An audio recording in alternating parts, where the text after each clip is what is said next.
particularly myocarditis, there was a lot of confusion because particularly I was confused because I was told by multiple sources, including very credible people, that there was a high risk, particularly with young men, of myocarditis because of the vaccine. Then all this data came out that said there's actually more myocarditis from COVID than there is of the vaccine. What's the real story there? The real story is that during the first year of the pandemic, Joe, and in fact, Israel looked at this, a few million people, they published a paper, which again I referenced as well, which is the best available evidence, is there was no significant increase in myocarditis from the virus compared to other viruses. So why did they say there was, and what was the data that they used? Yeah, I think there was an overdiagnosis of myocarditis. So one of the papers that was published in Nature, and I know this because I know some of the authors, and I know somebody close to one of the authors, and I don't think they did this deliberately. I think they were fed into this perception that they needed to highlight the harms of COVID and it was affecting the heart, is that they weren't strict with their criteria of what myocarditis is. So for example, one of the markers of inflammation of the heart muscle is something called troponin. Troponin also goes up when you have a heart attack. It's used to diagnose heart attack, but you don't use a single marker on its own to make a diagnosis. It's what's a history, what are other tests showing, what is a likely diagnosis. If you are, and this is something I've come across throughout my whole career, if you have any infection in the body or you're under stress, you have pneumonia, it's quite common that your troponin, which is a marker of inflammation of the heart, which doesn't necessarily mean myocarditis, by the way, will go up. What they did was, if you're in intensive care, in this study, the way that they overdiagnosed, they basically just used people's troponin to make a diagnosis of myocarditis rather than actually, is this truly myocarditis? So there was a massive overdiagnosis of myocarditis that wasn't myocarditis, and that inflated the numbers. When people have looked clinically at the criteria of what myocarditis is with use of MRI scans and echoes and all that kind of stuff, and the history, it doesn't show any significant increase compared to other viruses. And by the way, I have a personal story here. My brother, when I was 11 years old, I lost my older brother. He was 13.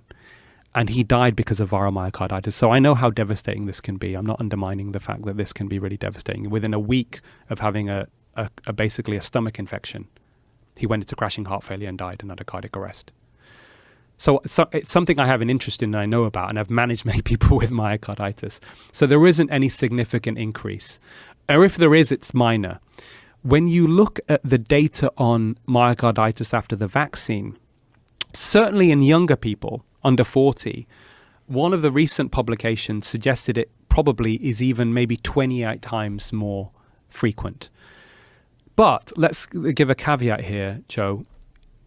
It can be in a way comparing apples and oranges. So the vaccine myocarditis in general, what's diagnosed when people are admitted to hospital, isn't the same as viral myocarditis, which traditionally about a third of those people who get it will die when they get viral myocarditis. A third will have some impairment of heart muscle pump function, and a third will have, some kind of breathlessness, not feel well, go to hospital, and everything will normalize within a space of a few weeks, and they'll live a normal, long, happy life. With the vaccine myocarditis stuff, it's a little bit more. What concerns me more is that a lot of people will get some mild initial issue with the vaccine, inflammation of the heart muscle, but probably through other mechanisms of the vaccine, later on can suddenly have arrhythmias and suddenly drop dead. And I suspect many of these athletes that are unexpectedly dropping dead have got some subclinical myocarditis. Even if, let's just say for argument's sake, Joe, even if COVID myocarditis is more common than other viral myocarditis, right? May well be true. Let's just say it's true for argument's sake.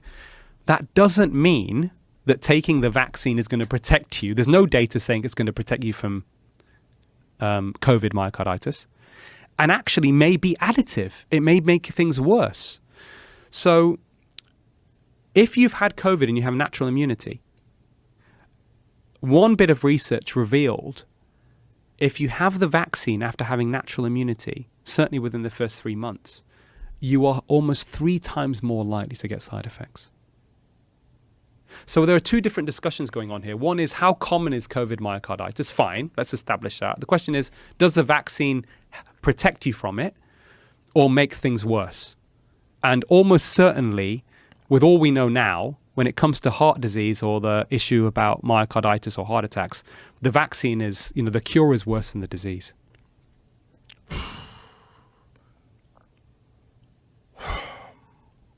Do you know how many people tried to get me to get vaccinated after I got sick? It was stunning. Smart people, people that I knew very well, including doctors.